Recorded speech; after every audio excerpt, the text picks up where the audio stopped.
padrão de vida deles, eu vou estragar a minha vida. Eu vou ofuscar a alegria da minha felicidade. E veja que o salmista coloca essas pessoas classificando em 3 grupos: ímpios, pecadores e escarnecedores. Se você for analisar o versículo 1, veja que ele está numa constância, numa ordem crescente. Ele começa: bem-aventurado aquele que não anda. O segundo versículo, aquele que não se detém. E no terceiro versículo, aquele que se assenta. Então ele está ilustrando uma pessoa que está ouvindo alguém que ele classifica aqui como ímpio, uma pessoa impiedosa, uma pessoa que não conhece alguém. Ele está ouvindo o conselho dos ímpios. Se você quer ser feliz, não ouça. Depois ele vai um pouquinho mais além e fala: olha, além de ouvir, ele se detém, ele para no caminho. Veja, ouvir parece que é uma coisa que, além de ser prejudicial, quando a gente está ouvindo coisa que não é agradável, mas quando eu paro, da ideia de que eu gostei, vem cá, fala mais um pouquinho. E aí ele vai ainda depois falar que não se assenta. Veja, andar, parar, se deter e depois se assentar, se acomodou. Então ele vai nessa crescente: anda, se detém, assenta. Ímpios, pecadores, escarnecedores. O que a Bíblia está dizendo nessa música maravilhosa? Você quer ser feliz? Você quer encontrar a felicidade? A primeira coisa que você precisa fazer: abandonar o relacionamento com esse tipo de pessoa. Não quer dizer que você não pode cumprimentar, que você não pode conviver, mas não ter comunhão. Já existe um ditado que é uma máxima: diga-me com quem andas, que direi com quem tu és, né? Nem sempre é assim, mas significa: olha, evita isso, fique longe. E o salmista está dizendo: quer ser feliz? Primeira coisa, não ande no conselho dos ímpios. Infelizmente, tem muito crente que, em vez de ouvir a palavra de Deus, o conselho de Deus, a palavra de Deus que é viva e eficaz, vai dar ouvidos para pessoas que não têm nada a ver com Deus, e que não têm comunhão com Deus, e que o conselho que vai nos dar, com certeza não é o conselho que Deus nos daria. Pessoas que preferem ouvir a voz do ser humano descompromissado com Deus do que ouvir a voz do próprio Deus. A gente precisa pensar a respeito disso. Não sei se vocês lembram no Antigo Testamento, quando uma história que, quando eu li aquela história, eu falei: por que Deus fez isso com aquele profeta? Deus pega um profeta e fala assim: vai lá para o rei e fala isso para ele. Para que eu estou mandando, tem uma dúvida, mas olha, não coma nada lá, né? E volte por onde eu te mandar. E o profeta obediente vai lá, faz o que Deus falou e está voltando. E a Bíblia fala que aí apareceu outro profeta idoso. Ele apareceu, para onde ele foi? Aí esse outro profeta vai atrás desse profeta de Deus, chega lá: olha, por que você... Não, Deus mandou. Mas Deus também falou comigo e pediu para eu vir aqui falar com você. Volte, vamos comer. O que aquele profeta fez? Negligenciou a voz que Deus deu diretamente para ele, e ouviu a voz daquele suposto profeta e voltou e foi lá. E aí ele foi castigado por Deus por causa disso, né? Morreu. Então nós temos que prestar atenção. Se Deus falou, amém. Não importa o que os outros vão dizer, obedeça a Deus, que é o melhor. Então não ande no conselho dos ímpios, porque tem muita gente transvestido de cristão, de servo de Deus, trazendo para a gente conselhos que não são de Deus. E aqui o salmista está chamando de ímpio, mas tem muita gente que se diz servo de Deus, trazendo para a gente mensagens supostamente vindas de Deus, mas que é contrário à palavra de Deus. Hoje na Escola Bíblica Dominical nós falamos um pouquinho sobre isso, né? Principalmente em revelações e profetadas. Mas o salmista aqui está dizendo, se você é um cristão, se você é uma pessoa que tem um relacionamento com Deus, ouça o que Deus diz, obedeça a palavra dele, não vá no conselho dos ímpios. E às vezes a gente dá ouvido, olha por aí, e depois a gente vai arrumar sarna para se coçar, não é assim o ditado? Vai arrumar encrenca, e depois a gente fica lá, oh Deus, tem misericórdia, pedindo para Deus consertar o nosso erro. Com certeza ele vai consertar, né? Mas a gente sofre a consequência. O salmista está dizendo, quer ser feliz? Não ande no conselho dos ímpios. Primeira coisa, abandonar. Não deixar que isso se torne um hábito na sua vida. Não dirija a sua vida pelas emoções. Mas a emoção, gente. O que a Bíblia diz? Falamos hoje de manhã. Enganoso é o coração do homem, mais perverso do que todas as coisas que ele conheceu. Cuidado com aquilo que arranha o cinto. Cuidado com o que as pessoas dizem, principalmente se não são servos de Deus. Porque a maioria dos conselhos são negativos. Eu lembro que na minha caminhada da vida cristã, na minha juventude, um pastor, eu já até falei aqui, eu não gosto nem de repetir o que ele falou para eu fazer. E eu falei, meu Deus, se eu fosse um crente maduro, eu tinha feito o que ele tinha mandado. Literalmente ele me mandou pecar. E dizendo que foi Deus que tinha mandado. Eu falei, misericórdia, não vou fazer isso, né? Bem-aventurado é aquele que não anda no conselho dos ímpios, nem se detém no caminho dos pecadores. Se deter, parar. Da ideia que você já começa a ter um pouco de comunhão com os pecadores, aqueles que vivem praticando o pecado. Não podemos de maneira nenhuma ter comunhão com esse tipo de pessoa. Não quero dizer que a gente tem que deletar da nossa vida, mas um pouco de distância faz bem. E não tenha comunhão com ele. Certo? Não ande no caminho desses pecadores.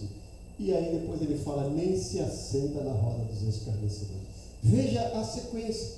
Quando eu começo a dar ouvido para aquele que não tem comunhão com Deus, para o ímpio, e eu começo a me dirigir, guiar minha vida pelo conselho dele, o segundo passo é parar, se deter, né, no caminho deles.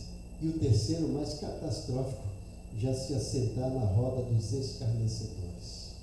Veja, o cara é ímpio, se torna um pecador e se torna um escarnecedor, começa a escarnecer da palavra de Deus, zombar, ridicularizar. E por incrível que pareça, falamos hoje de manhã, tem muitas pessoas se dizendo cristãos, estão ridicularizando a igreja do Senhor, com coisas, com práticas que não são bíblicas. E não é isso que o salmista está dizendo, mas está indo muito mais além. Pessoas que estão escarnecendo de Deus porque não tem compromisso com Deus. Então você quer ser feliz? Tenha compromisso com Deus e com a sua palavra, e não com essas pessoas que não querem nada com Deus, que o salmista classifica e denomina como ímpios, pecadores e escarnecedores. Se eu quero ser feliz, primeira coisa, eu tenho que abdicar disso, eu tenho que abandonar isso, eu tenho que me abster, eu tenho que me afastar dessas três coisas que o salmista numerou. Já é suficiente? Não. Porque se eu afasto tudo isso da minha vida, mas não preencho com aquilo que é saudável, salutar, vai ficar um vazio. E há um ditado que mente vazia é a oficina de Satanás, né? E o salmista, sabiamente dirigido por Deus, ele vai além. Olha, você quer ser feliz? Não faça isso. Antes, todavia, não obstante, o seu prazer, versículo 2, está na lei do Senhor. A palavra de Deus, gente. A palavra de Deus tem que ser o nosso prazer. A gente tem que ter prazer na Bíblia, na leitura da Bíblia, no estudo da Bíblia. Porque tem gente que só traz a Bíblia para o culto, né? E hoje em dia as pessoas quase nem mais carregam a Bíblia, né? Porque tem celular, não deixa de ser Bíblia. Mas tenha prazer na leitura da palavra de Deus. Ele fala, antes o seu prazer está na lei do Senhor. Então o salmista está dizendo, quer ser feliz? Além de abandonar aquilo que eu orientei, tenha prazer na palavra de Deus. Se habitue em ter alegria em ler a Bíblia, em estudar a Bíblia. Não tenha isso como um peso, como um encargo, como uma obrigação, mas como prazer. Antes o seu prazer está na lei do Senhor, e na sua lei medita dia e de noite. É colocar o coração, colocar o sentimento, a alegria na palavra de Deus e meditar. Ele usa aqui esse verbo meditar. O que é mais parecido aqui na nossa língua portuguesa é ruminar. Aquele animal que é ruminante, né? Que pega um alimento e fica lá mastigando bastante tempo, que é para aproveitar o sumo, o melhor que tem daquele alimento. O que o salmista está dizendo é isso. Tenha prazer na leitura, na Bíblia, e comece a ruminar, a meditar naquele texto. Faça com que aquele texto se torne uma verdade diária na sua vida, e pense, memorize e pratique esse texto diariamente. Você vai ver como a sua vida vai mudar. O salmista está dizendo, quer ser feliz? Faça isso. Abandone aquilo e agora encha a sua mente, o seu coração com isso. Prazer na palavra de Deus. Meditar na lei de Deus dia e noite, ou seja, contínuo. Não é só esporadicamente, tem que ser algo contínuo. E aí ele mostra agora qual é o resultado. O resultado de eu abandonar algumas práticas e abraçar o exercício das práticas divinas que o salmista orienta. Qual é o resultado? Ele fala, porque será como uma árvore plantada junto a ribeiros de água, que no devido tempo dá o seu fruto e cuja folhagem não murcha, e tudo o que ele fizer será bem sucedido. Ele faz agora uma analogia, uma comparação. A gente chama isso de metáfora. É como árvore. Então ele compara uma árvore plantada junto a ribeiros de água. Olha aí, gente. Pode não chover, mas a água não vai morrer, por quê? Está ali do lado do ribeiro de água. Então ele está dizendo que aquela pessoa que leva a sério o compromisso com a palavra de Deus, ele vai ter vitalidade, ele vai ter vida realmente. E Jesus disse que ele veio para nos dar vida e vida com abundância, e também nos dá vida eterna. O Senhor nos promete duas dimensões de vida: vida com qualidade, certo? E vida com quantidade. Vida eterna e vida também com qualidade, vida com abundância. Aquele que medita na palavra de Deus é uma pessoa que está viva, que está em pleno exercício de suas funções espirituais. Não é aquele crente que está ali, como aquela igreja que o apóstolo João escreve orientado por Deus, tem cara de que está vivo, mas é morto. Tem muito crente que, né? Espiritualmente tem cara de vivo, mas está morto. Não desfruta do que Deus tem, não se deixa usar por Deus, não pratica aquilo que Deus pede, não vive a realidade do cristianismo, do evangelho, que Paulo fala, olha, eu não me envergonho do evangelho porque é poder de Deus. Se você está vivendo o evangelho genuíno, o poder de Deus está dentro de você, você é um poder de Deus. E olha que essa palavra que Paulo usa, poder de Deus, é uma palavra forte, dinamite. Você está cheio de dinamite espiritual. Quando você tem prazer na lei de Deus, você está cheio de vida. É um crente que tem vitalidade.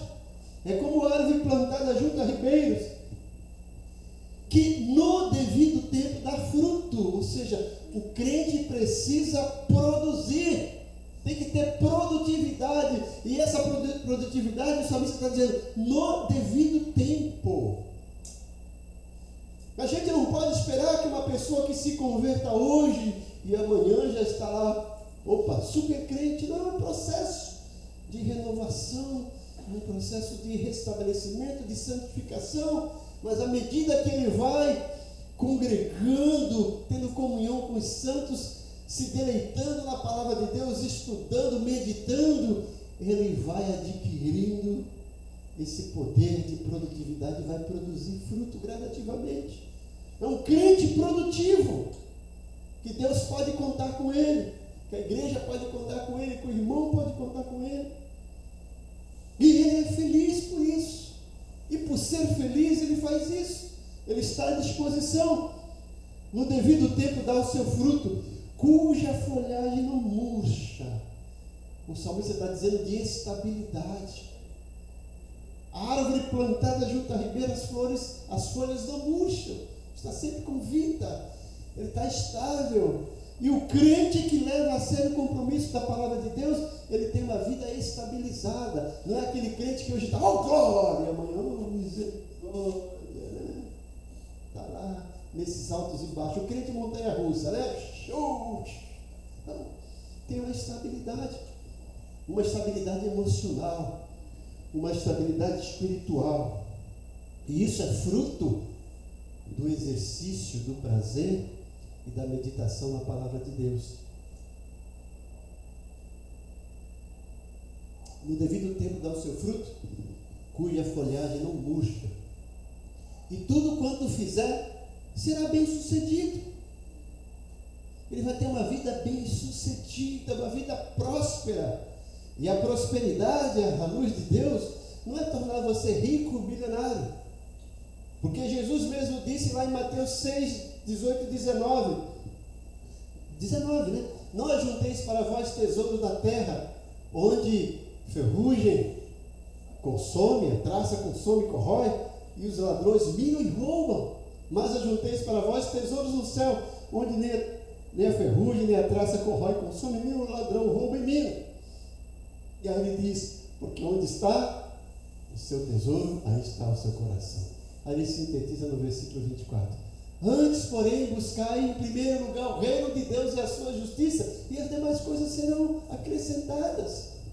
O homem de Deus que é feliz no contato diário com a palavra, no conselho da Bíblia, não dos ímpios, ele produz, ele é estável, ele tem vitalidade e ele tem prosperidade, uma vida próspera.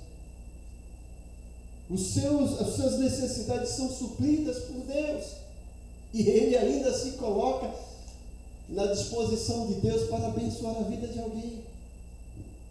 Veja, vocês conhecem a história do profeta Elias. E Deus tira ele lá do lugar onde estava sendo alimentado pelos corvos e tinha um riacho, e o riacho secou. E Deus fala, Elias, sai e vai lá para Sarepta, vai lá para a viúva, para ser alimentado pela viúva, que não tinha nada. Agora imagine Elias pensando, esse Deus está maluco, né?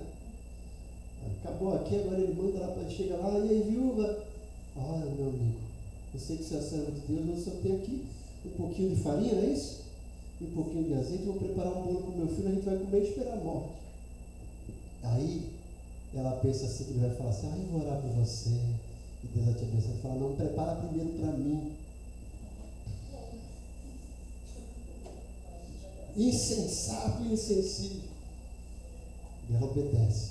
Agora vai lá, pega vaso emprestado, farinha da panela na casa, azeite da botija na casa. Isso é Deus.